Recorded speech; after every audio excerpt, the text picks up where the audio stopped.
Smooching siblings have popped up in fairy tales long before Jamie and Cersei, Luke and Leia, Flowers in the Attic, hell, even before the Ring Cycle. Globally, we have been fascinated with that sort of odd romance.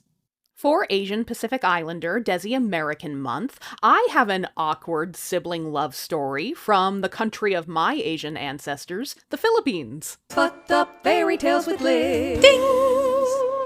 There was once an old couple who had resigned themselves to a childless life.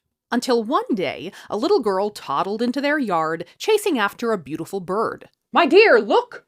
A child wandering around the woods alone! That means she's ours now. Quick, grab her!" You don't need paperwork or social services for a fairy tale adoption. If a kid walks into your yard, she is yours. So the old folks took in this little girl, and her name was Maria. Maria grew into a lovely and kind young woman. Her reputation as an eligible young lady grew, and she had tons of suitors. But the one she took to most was a wealthy young man named Juan. "So tell me about your childhood, Juan." "I was orphaned as a child. My sister and I were taken in by an uncle. We were of humble means, but through hard work and a lot of good luck, I was able to make a success of myself, and here I am today." "And what does your sister do now?"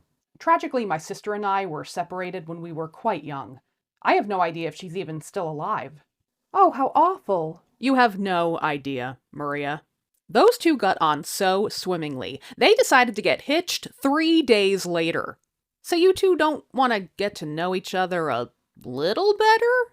They were very happy together, and they had their own daughter, who had no idea what was coming to them. One day their kid was playing by the river when a crab skittered up to her with some shocking news. "An awkward truth I have to tell about your dad and mother. It seems the gal you call your mom done married her own brother." "What?" "I don't know, I just thought you should know. Have a nice day." "Mom, Dad, are you brother and sister?" No. "Who told you that?" "A crab." "That's ridiculous." "He seemed pretty sure." "Impossible." "Wait. No, don't say it." "Didn't you tell me you never knew what happened to your sister?" "Yeah, but I was old enough to remember my parents, and my parents were definitely different from yours." "So my parents actually adopted me? They found me wandering around the woods, Don't say chasing a bird. No! Why didn't we think of this before? We look so much alike.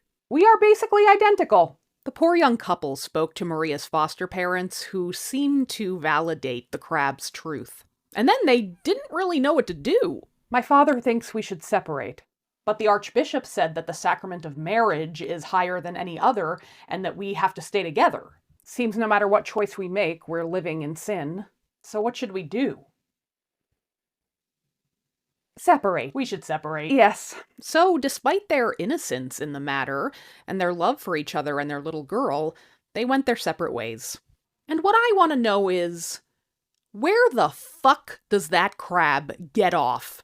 Without him, they never would have figured it out. I don't condone it. I just feel bad for them. Sure, it's not great when you know their relationship.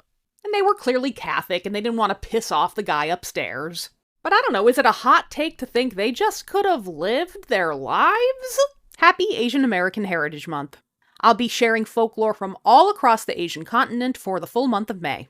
I'll see you for the next Fucked Up Fairy Tale. Fucked up fairy tales with Liz. Fucked up fairy tales with Liz.